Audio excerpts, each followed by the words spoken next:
संत समाज दर्शन के सभी दर्शकों, आप सबको बार बार नमन है, बार बार प्रणाम है आप सभी दर्शकों को।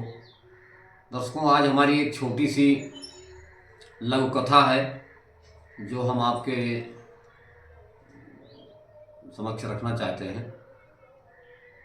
कथा का शीर्षक है दिमाग का बोझ।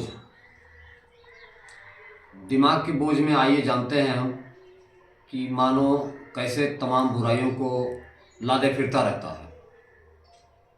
एक बार की बात है, दो युवा सन्यासी, जवान सन्यासी भिक्षाटन के लिए जा रहे थे। भिक्षाटन के लिए जा रहे सन्यासी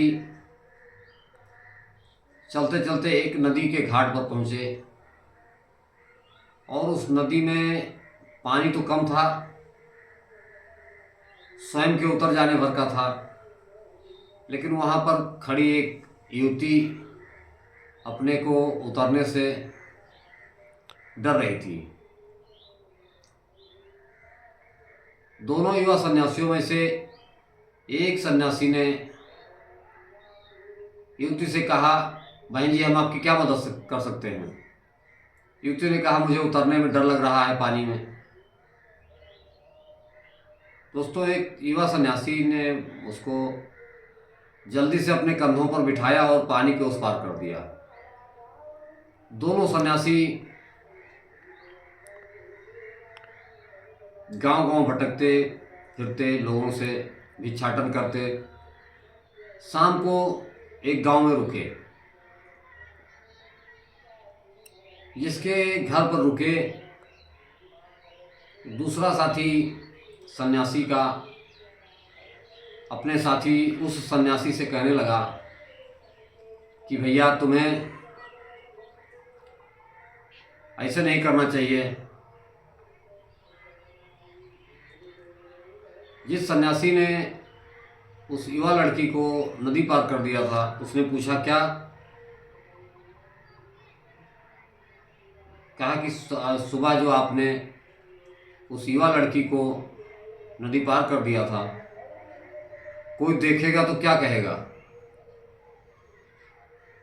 दूसरा सन्यासी बोला, बस इतनी सी बात है, उसको तो हम उसी समय सिर्फ बैठाए थे और फिर उतार दिए।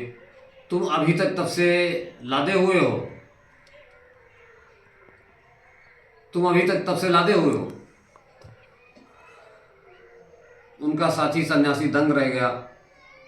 जिस सन्यासी ने उतारा था उसने कहा कि मैंने तो उतारा और उसी क्षण उतार दिया, फिर अपने काम में लग गए, और अभी तक आप उसको लादे हुए हो, रात में भी मुझसे पूछ रहे हो, तो ये तुम्हारे दिमाग का बोझ है। तो दोस्तों, कहने का आशय ये है कि ये दिमाग का बोझ जो शीर्षक है इस कथा, लव कथा का, तो कुछ लोग ऐसे ही होते हैं कि जो पूरे जीवन पर्यंत दिन भर कोई छोटी सी चीज़ को देख लेते हैं तो वो लादे रहते हैं, उनके दिमाग का बोझ बना होता है। मुझे विश्वास है कि इस तरह से प्रवृत्ति से आप सब बचेंगे और इस लव कथा से आपको ज़रूर कुछ प्रेरणा मिलेगी। इन्हीं चंद शब्दों के साथ मैं अपनी वाणी को यहीं विराम देता हूँ। मिलता हूँ किसी साधु संत के वीडियो में या फिर किसी अगले लव कथा में, किसी कविता में। तब तक के लिए आप सबको बार बार प्रणाम, बार बार नमन, अभिनंदन, वंदन।